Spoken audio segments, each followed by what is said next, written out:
Mesdames, messieurs, aujourd'hui, nous évoquons la vie d'un homme qui a profondément marqué l'histoire de la Libye, du monde arabe et des relations internationales du XXe siècle, le président Mouammar Kadhafi.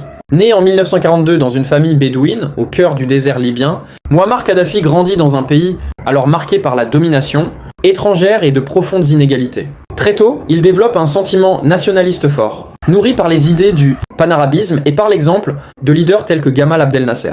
Cette vision façonnera toute sa trajectoire politique. En 1969, à seulement 27 ans, il prend le pouvoir à la suite d'un coup d'État militaire, renversant la monarchie du roi Idriss Ier. Il proclame la République arabe libyenne et se donne pour objectif de libérer le pays de toute influence étrangère, de nationaliser les ressources pétrolières et de redistribuer les richesses au peuple libyen. Durant les premières années de son règne, la Libye connaît d'importantes transformations. Les revenus du pétrole permettent des avancées notables dans l'éducation, la santé et les infrastructures. Kadhafi affirme alors vouloir construire un État fondé sur une forme originale de démocratie directe, qu'il théorise dans son célèbre livre vert, proposant une alternative au capitalisme et au communisme. Cependant, son pouvoir, exercé pendant plus de 4 décennies, s'accompagne aussi de controverses majeures. Son régime est accusé de répression politique, de violation des droits humains et d'absence de liberté démocratique. Sur la scène internationale, ses relations conflictuelles avec de nombreux pays occidentaux, ainsi que son implication supposée dans plusieurs affaires de terrorisme,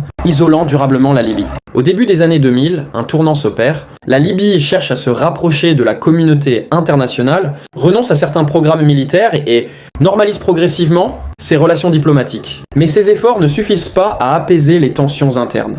En 2011, dans le contexte du printemps arabe, une révolte populaire éclate en Libye. Après plusieurs mois de conflit et une intervention internationale, le régime de Mouammar Kadhafi s'effondre. Il meurt la même année, mettant fin à une ère politique qui aura duré plus de 42 ans. Aujourd'hui encore, l'héritage de Mouammar Kadhafi reste profondément divisé. Pour certains, il demeure un symbole de souveraineté nationale et de résistance à l'impérialisme. Pour d'autres, il incarne l'autoritarisme et les dérives d'un pouvoir absolu. Son parcours rappelle la complexité de l'histoire contemporaine et les conséquences durables qu'un leadership peut avoir sur un pays et son peuple.